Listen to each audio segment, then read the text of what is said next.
Alright guys, thought I'd make another video for this week's over. So I could at least try and make it to where I have at least one video out a week. That's what was my goal in the beginning, and I failed spectacularly. What it is they do that?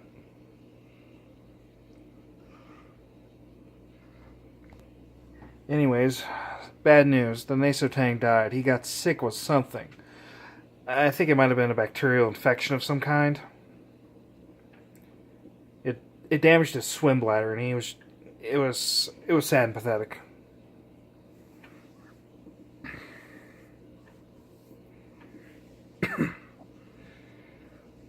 I tried to save him, but the problem was oh, it's got like shrimps out. I keep putting my fingers in front of the camera, so that's where he's hiding. You can just see his antenna. Now this is just some cheap nori you can get at Walmart. So, and these guys have no problem eating it. So, if you're concerned about a budget, I'm not thinking you can buy the, I think it's a little overpriced at times, but stuff from the pet store, you can just buy the cheap stuff at Walmart and you'll be fine, or probably at any grocery store. That was just some extra food I had laying around. I wanted to wait a few minutes before I throw it in the tank.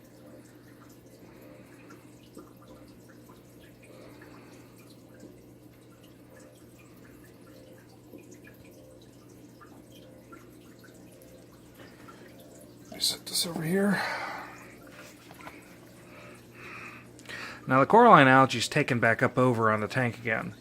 It kind of slowed down and halted, but it's starting to grow again. It's actually growing pretty fast, and I like the looks of the coralline algae. Now, I've lost one coral. He's basically nothing more than a skeleton right now. This guy's not doing the best at the moment. Or I don't think he is. The problem is with Euphyllia corals this guy's just, I don't know, I just seem to have a hard time taking care of Euphyllia corals.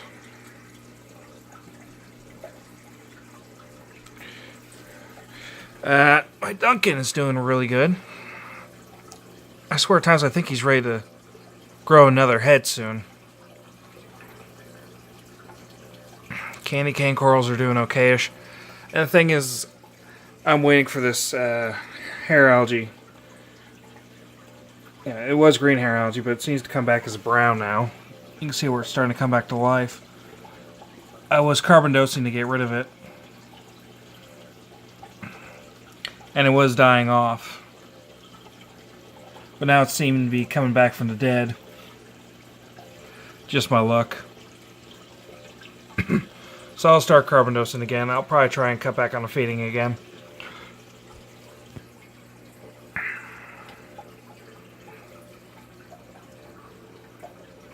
Yeah, you can see where it has come back to life. That was all pure white. It's starting to turn green again, or brown. Lights on my tank make it look hard for me to pick this. Makes it hard for me to pick up. It used to be pure white. Need to learn how to handle a camera correctly. Blastomoose is not doing too hot. I'm gonna have to do a peroxide dip for this guy. Now the acans, these guys were given to me pretty much dead. And what I mean given, oh, he just kept looking at the camera for some reason. Thought he was going to do a trick for you guys. But anyways, the acan was basically a squirrel, a skeleton with some mouths on it. We didn't think it was going to come back, but I said I want to try coral feeding since I never fed corals before. And I said I wanted to try it and see what it would do.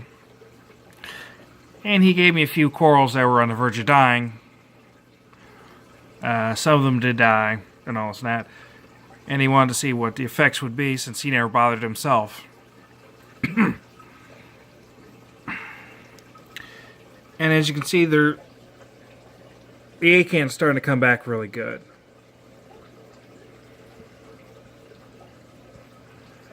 Now, I don't know what type acan he is. If one of you guys can recognize him, please tell me what type you think he is. There we go. Getting that film on there, and it makes it hard to show.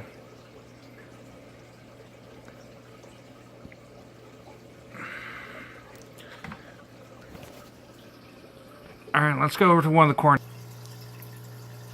Alright, this is my main quarantine tank. And the reason why I'm showing it to you is all these fish are going to be moved out. Their quarantine cycle has long been done. And it's time for them to be out of this tank. Now, the reason why I want to move them is because Monday, it'll probably be Tuesday when I actually get it, I'll have a very special fish coming in. And while he's already being given to me, or being sold to me quarantined, I wanted to put him in quarantine. Because even if he is quarantined, I want to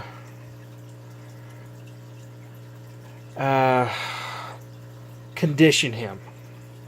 I want him to be used to how I do things. And I don't want the fish or anything else in the main tank to stress him out. And I think that might have caused some of the problems with the Naso Tang. He wasn't used to me in how I did things. And I think because of this, it caused unnecessary stress. He didn't eat as much as a fish his size should.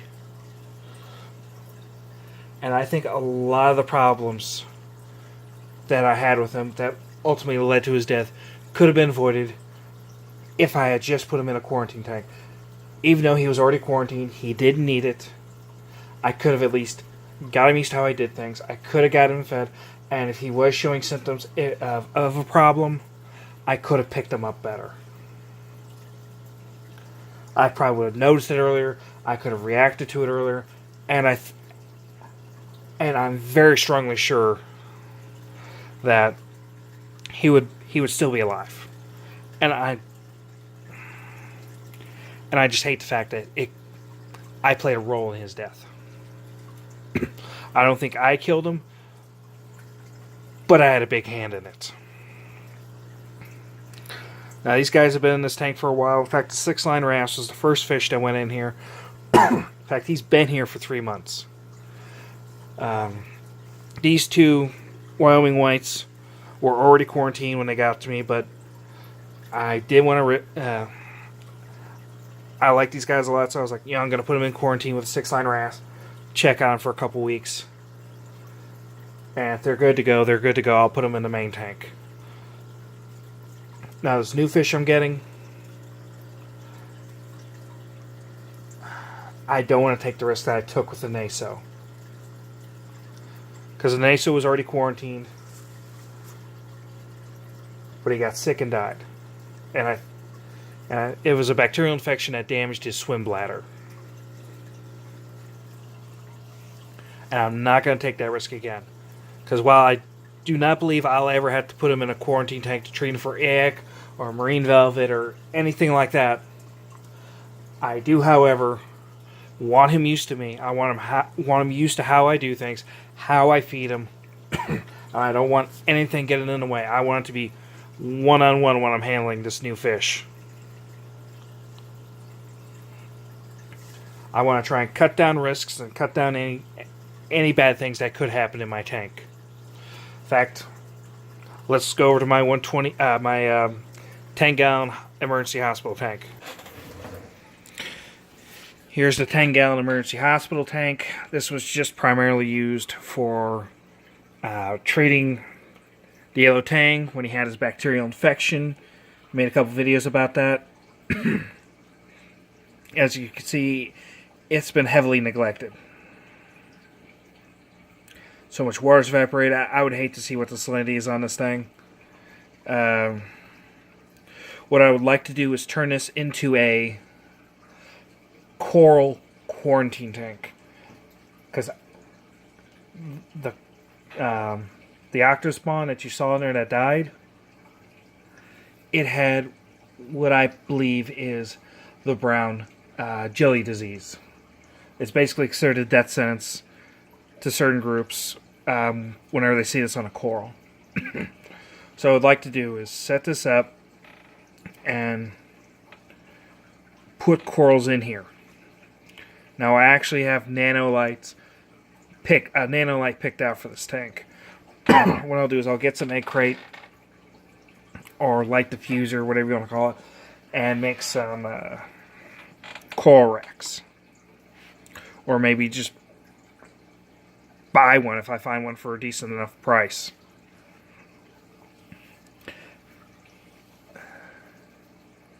And then what I want to do is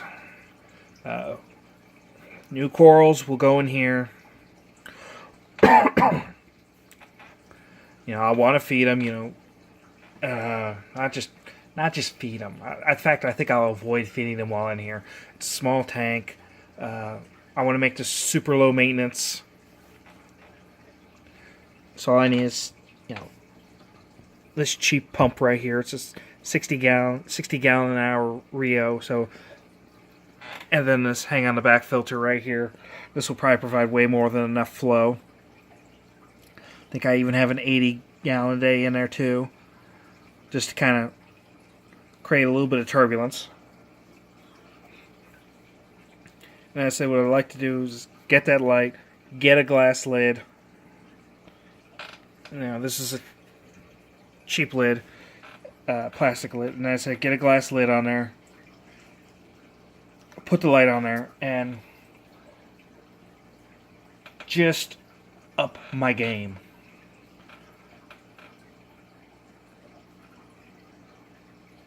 As I said, I just need to up my game. I don't think I'm doing enough. I mean, if I had a really low maintenance tank, the effort I'm putting into it would be good. But my system is not low maintenance. Because I didn't plan ahead. Once I get my refugium and my Chaeto reactors up, I think my tank could become somewhat lowish maintenance. Or lower the maintenance. But as of right now, I need to do a 10% water change a week. Anti-skimmer cup. I need to test regularly. I need to also start testing more regularly.